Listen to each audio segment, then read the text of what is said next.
o'tib ketib qoladi-da. O'shaning uchun mana shu razmeri bo'lishi kerak. Shu razmer bo'lsa, yegan ovqatini qaytarib, kovush qaytarib, yana nima, jvachka deydi-ku, jvachkasi uchun kerak. Qaranglar, mana akalar qo'y boqishda o'ziga yarasha sekreti bor. Mana nima deydi, shuni bilgan bo'lsalaringiz yaxshi bo'ladi mana.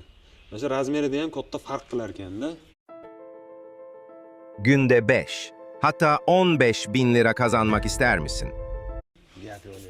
Buni biz endi mana vulqon drobilkalarida ishlatamiz. Bularnikini mana shu ikkita set, 4 ta setkasi bor o'zi bularni. Maynida Xashagidikini kichkina nimasida qilamiz. Mana bu boyagi qo'zilarga beradigan bedamiz. Mana bu ham juda ham mayli. Mashindan chiqariladimi bu? Mana shu setkada chiqariladi. Somonchicha yirik chiqar ekanda, beda qo'lanib ketib qolar ekan.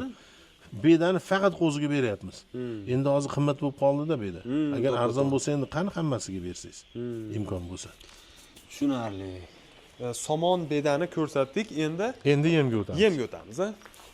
Sizlar kutganlaringizdek, akalar, eng qiziq joyi mana yemimizda tarkibida necha xil yem bor va qanaqangi vitaminlar qo'shiladi, shularni sizlarga endi to'liqroq Akmal akam bilan birgalikda tushuntirib o'tamiz. Mana qarang.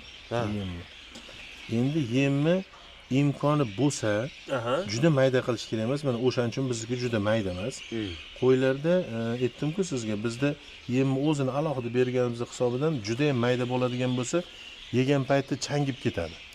Changi burniga kiradida qiynaladi. O'shaning hisobidan yirikroq bo'lgani ma'qul. O'shaning uchun ozgina yirik setkada chiqaramiz biz. Endi buni tarkibi qarang. 1 tonnaga nisbatan aytamizda. 1 tonnaga. 1 tonnani ichida 60 kilo soya shiroti bor. 100 kilo pista shiroti bor. 350 kilo arpa doni bor. 250 kilo makka doni bor. 200 kilo bug'doy bor. 10 kilo premix bor. 20 kilo soda bor. 10 kilo tuz bor. 1 tonna yemni ichida shu narsalar tarkib topgan. Keyin uni rasmini ham nima qilamiz, videoda orada montajda qo'shib yuborasiz. Uni rasmini tashlab beraman sizga. Yo videoda qaytadan ko'rib qo'ysa ham bo'laveradi. Yoki o'sha joyni ko'rib olsa ham bo'ladi. Shu hozir aytayotgan narsalar yirigicha yutib. U maydalab bu yoqqa tashiydi. Mayda tushgandan keyin bu yoqdan chayni sodalarimiz, tuzlarimiz mayda-ku tayyor narsa. Bu yoqdan qo'shiladi, aralashadi, boyagi biz bormi? Unaqa bo'ladigan bo'lsa 600-700 ming daromad qilishni boshlaysiz qo'zisini o'zidan. Sutdan chiqarib olganingizdan keyin. O'shanga o'rta chaynalasini 500 ming hisoblayvering. Qo'zidagi boyagi 700 ming, 800 mingga bu yoqqa urib yuborsangiz 500 ming hisoblang. Endi 500 ta qo'y qilib qo'ysangiz, 25 millioningiz bor. Oyiga, gap yo'q lekin.